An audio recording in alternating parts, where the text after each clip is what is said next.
All right, these two stories, they seem to fit together, both potentially adding fuel to this idea that the relationship between President Trump and Vladimir Putin is not what it seems to the general public. It simply doesn't add up. And that's exactly why the FBI would open a counterintelligence investigation. You don't open an investigation because you've already reached conclusions. You do it because there's a lot of information that you're seeing, and that information leads you to believe that there's some sort of a threat to our national security. So the fact that in this instance that evidence pointed to some sort of misbehavior, whether it was witting or unwitting, by the President of the United States, and that the FBI invoked and opened a national security investigation on that basis, using it for the counterintelligence part of their mission, that's pretty extraordinary. But what it doesn't do is it doesn't support President Trump's ongoing narrative that he was targeted by some kind of deep state inside of the FBI, because counterintelligence investigations don't typically lead to prosecutions. It's information gathering to further our national security, not to support the criminal function of the FBI. Clint, I can't get over the fact that the president was asked point blank if he has acted on behalf of Russia as a Russian agent, and he didn't straight up say no, absolutely not. What does it mean that the FBI wanted to see that if our president was knowingly working for Russia or unknowingly fallen under Moscow's influence? Yeah, there's no explanation for it. You just say, no, I don't work for Russia. That's the simple answer if that's the truth. And at the same point, they must have been baffled at this point. Remember, this is basically almost a year at least into that investigation. We know they had been looking at campaign officials long before that.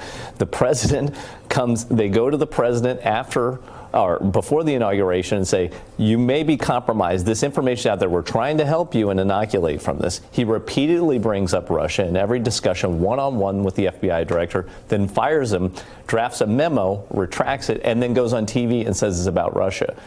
If you're an FBI counterintelligence investigation and an agent, you have to ask, what more do I do at this point? I have to look into this inquiry. You've also seen the Republican National Committee platform change suddenly to take a very pro-Russian stance.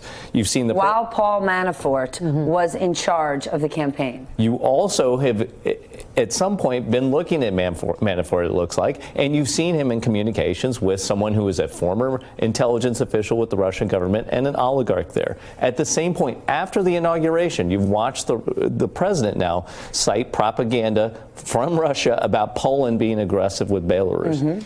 These are all something that came out of left field, something that is not in any way core to President Trump's priorities, narratives, and certainly not America first. Somebody who's not specific on anything gets highly specific about something he clearly knows nothing about and spouts something that is a complete falsehood. So I imagined the whole time that something like this must have happened. And now when I look back at the timeline, I ask, is this what prompted really Rod Rosenstein to start a special counsel investigation? You don't want your FBI investigating the president. The president's in charge of the FBI. So the sensible, there's two ways we could do this. Congressional oversight, well, that's not going to work because we haven't been able to do congressional oversight for a couple decades. Or you can do a special counsel. I think when we look back historically, we'll see that Rod Rosenstein's decision, he's the only one that knew all the facts and everything that was going on both in the White House, with Comey, and with the FBI, and he made one of the smartest decisions out there by picking not only a special counsel investigation, but the best person in America that could run that investigation. Okay, walk us through your perspective here, Rick, because the president's allies tend to bring up, talking points about the deep state and, look at this. This is just another example of how, every organization, it seems, is out to get the president. The president's out to get himself. I mean, the reason he was upset, the reason he says he's upset about leaks, but remember what the primary leak he was upset about. He was upset about the White House meeting with the Russian foreign minister, the two Andres, Lavrov and Kislyak, in the White House, and because he had given them classified information that had come from the Israelis. He was embarrassed about that. That got out to the public, so then he has to shut it down. But what the president and people need to understand is this is not the president's personal relationship with Vladimir Putin. There's no reason to keep these things secret. There may be reasons to keep it out of the public eye. There's no reason to keep it from your advisors because it's the. And there's also not examples of him doing so with other world leaders. Correct. This is the United States relationship with Russia. It is not Trump's relationship with Vladimir Putin. People in the government need to know, and he's keeping it from people he hired, not Obama leftovers, the deep state, the bureaucrats. He's keeping it from people that he hired. Rex Tillerson barely had access to much of what he had. And Rex Tillerson knows a whole heck of a lot more about Russia than Trump ever did. We don't know what our relationship currently stands with Russia. We have no idea what the United States relationship with Russia. Russia is not a declared enemy, but Putin clearly is an enemy of the United States. Okay, then I want to share what guys like Kevin McCarthy and Ted Cruz had to say this weekend defending the president. If you compare objectively President Trump's policies to Russia compared to President Obama's policies to Russia, by any measure, President Obama was much easier, was much more gentle on Russia. Does it concern you that there's no public record of what the president discussed with Vladimir Putin, the leader of the country that interfered in the 2016 elections? Well, Margaret, what I do know is what this administration, this Congress has done. We've been very tough on Russia. Okay, so he's talking about what Congress has done. The president hasn't. The president didn't want to put forth sanctions against Russia. In fact, just before Christmas, that's when Steve Mnuchin was slipping in the, hey, Oleg Deripaska, you're my boy, I got you. No, I was just about to say that. And, you know, I mean, when we go through this whole litany of the history of what's happened over the last 2 years, I mean, let's not forget the Michael Flynn piece of this, right? That we had the president was warned that the national security advisor was potentially compromised. He was warned by Sally Yates, warned by previous administrations who knew that he was a problem. There's this incredible pattern of disregarding his own government in terms of basic, governance around how we run the national security apparatus, a consistent disregard for any of the standard operating principles in terms of how we develop our foreign policy. To your very good point that there is no foreign policy of any sort of structured form that anyone can particularly identify. Richard Haas made the point this morning with Mika and Joe that, when your own government is left in the dark about your relationship with one of the most important foreign powers in the world, that means that there's no structure to your ability to respond. There's no policy at play. It's just mano a mano. And the president seems to think that that's how foreign policy gets done. I mean, remember we still have 45 open ambassadorships around the world.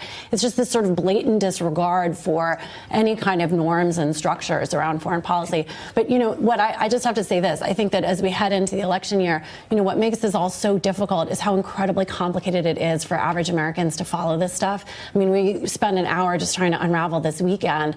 And I think, honestly, that he is counting on that. And so are the Republicans, especially heading into the next election cycle. They think Americans don't understand. They do want to paint this as a personal vendetta against him. That's worked for them. So, I mean, as his approval ratings drop, obviously you can ask how long that sustains. But Rick, Americans have a very you're hard a Republican. But hold on. Why would Republicans want to count on that? They didn't stand with President Trump before this. Why would they go down with the ship with him for it? They were the party of national security for most of the last generation against Russia. I wish I could explain it.